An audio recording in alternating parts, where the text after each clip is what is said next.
여러분 안녕. 오늘은 두 가지를 제가 알려드릴게요. 이게 첫 번째는 뭐냐면, 빨리 말해야지.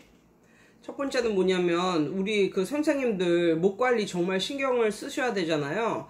프로폴리스를 뿌리면 목에 굉장히 좋은데, 이게 좋은 건 알겠는데, 진짜 이 프로폴리스를 뿌리면요, 어떤 맛이 나냐면, 어떤 기분이 드냐면, 홍어를 물에 이렇게 씻어가지고 그 씻은 물을 목에 뿌리는 느낌? 아니면 락스를 연하게 타가지고 그 락스 탄 물을 목구멍에 뿌리는 느낌? 약간 그런 느낌이 들 정도로 맛이 별로잖아요. 진짜 맛이 별로잖아요.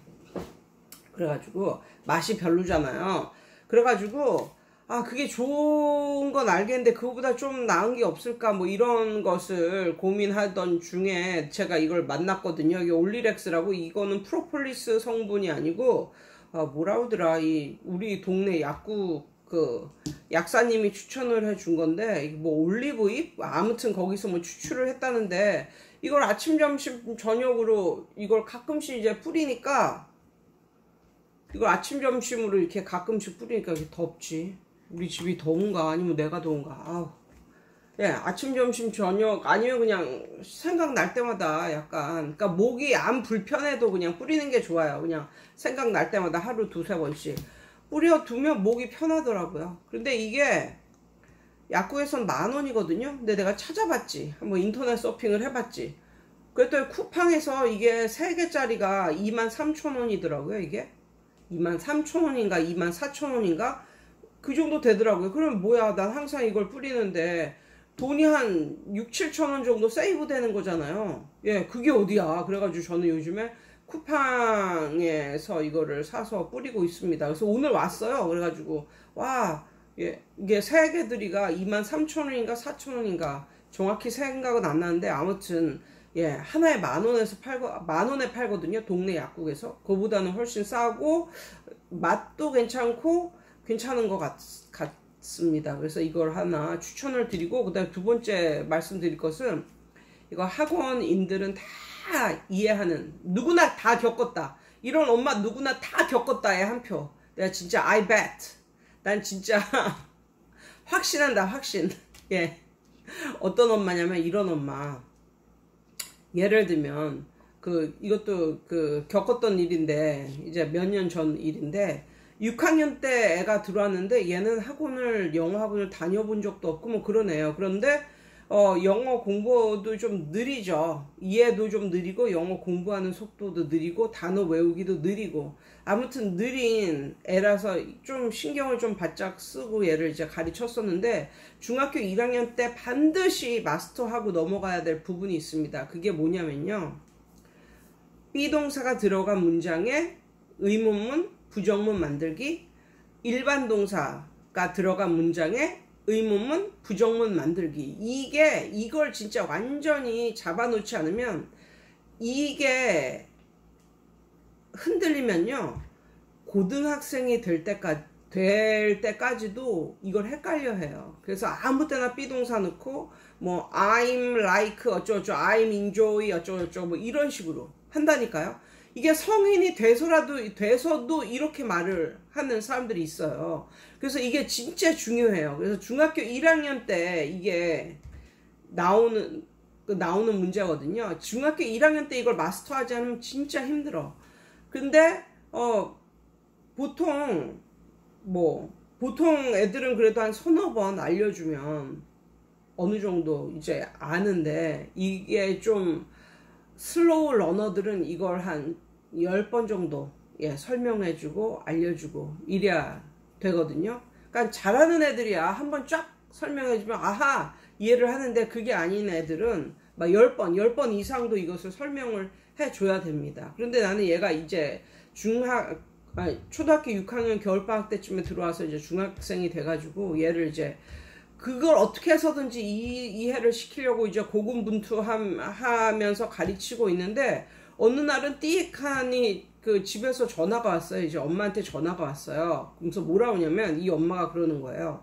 얘가 지금 이 학원을 다닌 지가 한 5개월? 뭐 6개월 정도? 한 5개월 정도 되는 차에 나는 연락에 이제 그거를 이해시키려고 오늘도 걔를 앉혀놓고 그걸 가르치고 있는데 어느 날 엄마한테 딱 전화가 가지고 그러는 거예요. 얘가 EBS 방송에 나오는 현재 완료를 이해를 못하고 있다. 현재 완료 부분을 뭐 그러니까 집에서 뭐 하는 게 있나 봐요. 집에서도 뭔가를 시키는데 EBS에서 이제 중1 뭐 대상으로 이제 하는 어떤 프로그램에서 현재 완료 부분을 얘가 이해를 전혀 못하더라. 얘가 그걸 못하더라. 이렇게 저한테 연락이 온 거예요. 그래서 그걸 보고 저는 뜨아했죠. 예, 현재 완료. 지금 얘를 앉혀놓고 B 동사가 들어간 것에 부정문 의문문 만들기와 일반 동사 들어간 것에 부정문 의문문 만들기를 얘가 이해를 못해서 오늘도 앉혀놓고 이제 그걸 설명을 하고 있는데 예, 현재 완료 부분을 이해를 이제 못한다고 말을 하더라고요. 근데 현재 완료는 중1에 나오는 게 아니에요. 중2 정도 때 나오는 거거든요. 근데 이제 그러니까 요즘 애들은 다 선행학습이니까 선행학습을 하니까 이제 뭐 웬만한 애들은 이제 현재 완료 뭐 좀 빠른 애들은 중학교 1학년이 뭡니까 5학년 6학년 때도 현재 완료를 배우긴 하지만 얘는 그렇지 않은 애잖아요. 출발선서부터 남들은 다 출발했는데 얘는 출발을 너무 늦게 한 케이스고 그래서 보통의 경우는 어머님들이 뭐 이렇게 아이를 이렇게 학원에 입회시킬 때 얘가 너무 출발이 늦은 애다 싶으면 벌써 저는 우리 강사들은 이렇게 이해를 하고 있잖아요. 어떻게 이해를 하고 있냐면 이 가정에서는 막 선행학습을 하고 이런 거를 중요시하지 않는 가정이구나 라든지 이 애한테 공부적으로는 그렇게 커다란 기대감이 없는 가정인가 보다. 가정의 그 분위기에서 그럴 수 있잖아요. 충분히. 그래서 그렇게 생각을 하고 이 아이를 이제 그 본인의 학년 뭐 교과서 아니면 본인의 뭐 학교 내신 그거나 좀 이해를 하고 넘어가는 그 정도의 눈높이로 가르치지 않습니까? 대부분의 이제 선생님들은. 그런데 학원 다닌 지 몇 달 안 됐고 그래 학원에 들어온 지도 몇 달 안 된 이 아이를 이 아이를 놓고 어머니가 선행학습하는 아이들이 함직한 그런 것을 얘가 이해를 못한다, 못 따라간다, 내지 이해를 못한다고 컴플레인을 해버리시면 저는 어떻게 해야 되는 겁니까? 만약에 그런 경우라면 진짜 이건 뜨아 하는 경우예요. 예.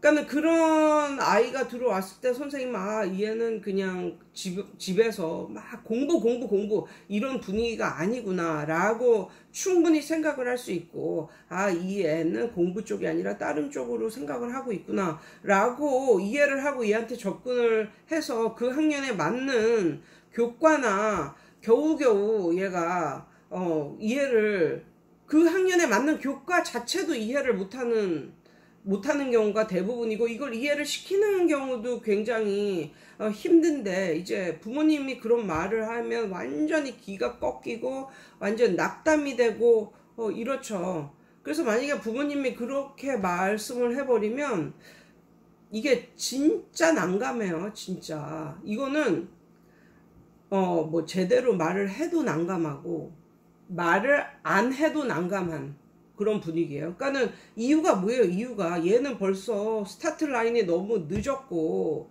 스타트를 너무나 늦게 했고 그렇다고 막 집에서 막 숙제를 해오고 막 그냥 뭐 학원에서는 1시간 하지만 집에서는 서너 시간 하고 뭐 이렇게 파이팅을 하는 그런 아이도 아니잖아요. 그런 아이가 아닐 확률이 굉장히 높고 그런 아이가 아니고 그리고 그럴 뿐만 아니라 교습이 너무 느리고 이제 이런 경우인데 부모님이 말씀을 그렇게 하시면은 진짜 이건 뜨아 이거죠. 그래서 이거는 진짜 선생님들이 어떻게 할 수가 없는 이런 암담한 상황이라니까요. 그대로 이 아이의 뭐 이런 교습이나 이런 걸 그대로 말을 해도 부모님은 속이 상하고, 그렇다고 네가 늦게 애를 공부를 아니지 부모님이 늦게 아이를 공부를 이제 시키기 시작했고, 이제 아이는 좀 너무 예전에 공부를 하던 그런 게 없어서 너무 느리고 이제 이런 경우인데 이걸 어떻게 하란 말입니까? 이런 경우에 어떻게 할까요? 근데 제가 이런 경우에, 물론 저 같은 경우는 그때 내가 이런 걸 당했을 때 아무 말도 할 수가 없었어요. 아무 말도. 진짜 내가 그때 무슨 말을 했는지 모르겠어요. 왜냐면 이건 진짜 암울한 경우에 그대로 말을 해도 속상해하는 거고, 내가 그렇다고 얘는 지금 그렇게 해도 몇 달 안에 충분히 따라잡을 수 있어요, 뭐 이렇게 해도 이거는 거짓말이고 말이 안 되는 거고, 이래서 정말 진짜 난감한 경우가 있는데, 지금 생각해보면 만약에 내가 그런 부모님을 또 마주한다 싶으면, 그러니까 그런 부모님들은 그러니까 뭘 모르시는 분들이에요. 그러니까는 본인으로서는 학원을 다닌 지 몇 달 됐는데 왜 얘가 다른 애들 다 하는 걸 이거를 하지 못하지? 그러니까 본인이 그동안 안 시킨 거는 생각을 못하고, 그러니까 그런 부류의 부모님들은 왜 못하지? 진짜 몰라서 궁금해서 얘기를 하시는 경우가 많다라는 생각이 들거든요. 이럴 때는 가장 설명을 하기 좋은 방법이 바로 예를 드는 것입니다. 예를 들어주시면 좋을 것 같아요. 어떤 예를 드느냐. 보통 대부분의 여자아이들은 초등학교 때 다 피아노를 배우잖아요. 아니면은 뭐 그것도 예가 아니라면 뭐 수학을 예를 들어도 되고, 예를 들면 이런 거죠.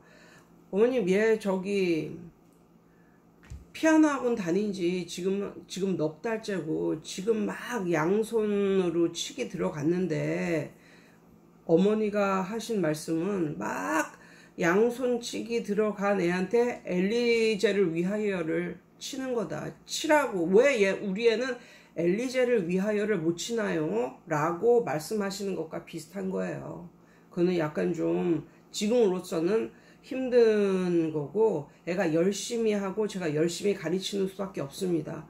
그 정도로 말을 할 수 있을 것 같아요, 저로서는. 그리고 이런 거잖아, 지금 막 더하기 빼기 그것도 어려워서 지금 9구단 2단 외우는 애한테, 지금 9구단 2단 외우면서 한 자릿수 더하기 빼기 열심히 하는 애한테 너는 왜 방정식 못 푸냐, 2차 방정식 이거 못 푸냐, 다른 애들은 다 이 애 나이 또래는 2차 방정식 다 푸는데 왜 우리 애는 2차 방정식 못 푸나요? 학원을 넉 달을 보내는데, 이것과 비슷한 경우입니다. 좀 더 신경을 쓰고 가르치겠으니 부모님도 다른 애들하고 비교를 하지 마시고 좀 애정과 사랑을 갖고 아이가 좀 더 열심히 할 수 있는 응원의 메시지를 말씀해 주세요. 예, 그 정도로 저는 말씀을 드릴 수 있을 것 같아요. 만약에 지금 그런 애가 저한테 다시 들어온다면, 여러분들은 어떠신가요? 여러분은 어떠신가요? 만약에 이런 류의 아이가 들어온다면 어떻게 하는 게 최고의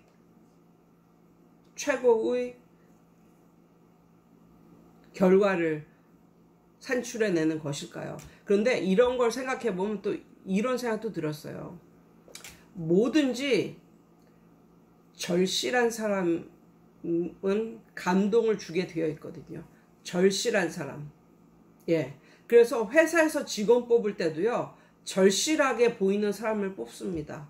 그리고 예전에 어떤 무슨 프로를 봤는데, 아무튼 거기서도 직원을 뽑을 때 절실함이 느껴지는 직원을 뽑는다고 그렇게 말을 하더라고요. 그러니까 절실함은 사람으로 하여금 감동을 주는 그런 경우인데, 만약에 선생님이 정말 절실한 분이시라면 엄마가, 학부모가 이런 종류의 컴플레인을 만약에 하셨다면 더 해줘야겠죠. 예, 하루에 1시간이 아니라 뭐 하루에 2시간, 3시간 앉혀놓고 진짜 그걸 가르쳐야겠죠. 해줘야겠죠. 이 엄마를 놓치기 싫다. 이 아이를 놓치기 싫다. 난 정말 절실하다. 그러면 뭐 주말에도 나와서 걔를 보충을 따로 시키고 그렇게 해야겠죠. 그러면 그 엄마는 만족을 하겠죠. 그리고 어떻게 보면 이 선생님이 만만하게 보일 수도 있겠죠. 그래서 더 많은 걸 요구할 수도 있겠죠. 그렇지만 선생님이 절실하다면 그걸 하시겠죠. 예. 그러니까 이런 류에 대한 솔루션은 이거밖에 없는 것 같아요. 어떤 솔루션이 있을까요? 이런 류의 엄마가 이런 식으로 나한테 말을 한다면, 선생님들에게 말을 한다면 결국은 몇 달 안 돼서 그냥 나가는 그런 거밖에 없거든요. 근데 이런 사람을 잡고 싶어. 그러면 더 해줘야죠. 더 해주는 거밖에 더 있겠습니까? 예. 여러분들은 어떠십니까? 예, 저는 절실하지를 않아서 그런지, 저는 절실하지 않아서 그런지 요즘에는, 예전에도 그런 류의 부모님과 학생에게 더 해주지는 않았던 것 같아요. 저의 뭐랄까 철칙 같은 게 뭐냐면요, 돈 낸 것보다는 더 해주지만 돈 낸 거에 10배 20배 이렇게는 안 해준다. 돈 낸 거에 한 2배 정도까지는 해준다. 그렇지만 그 이상을 해주면 저를 좀 호구 비슷하게 보지 않을까요? 아무튼 제 마음가짐도 그렇고 그렇게까지는 해주기 싫어요. 그런데 만약에 부모님이 이렇게 나온다면 여러분은 어떻게 하시겠습니까? 예. 예전에 저 같은 경우는 부모님이 그렇게 해서 정말 할 말이 없더라고요. 왜냐면 이렇게 말해도 안 되고 저렇게 말해도 안 되는 상황이니까 그냥 입을 닫고 그냥 있었어요. 근데 이제 입을 닫고 있으니까 그것도 별로 안 좋게 느껴질 수도 있겠죠. 그렇지만 어떻게 해요? 할 말이 없는 걸요. 예. 그래서 요런 류의 학생과 부모님에 대한 상담법 있으시면 저 좀 알려주세요. 이상이에요. 오늘도 승리하는 하루 되세요.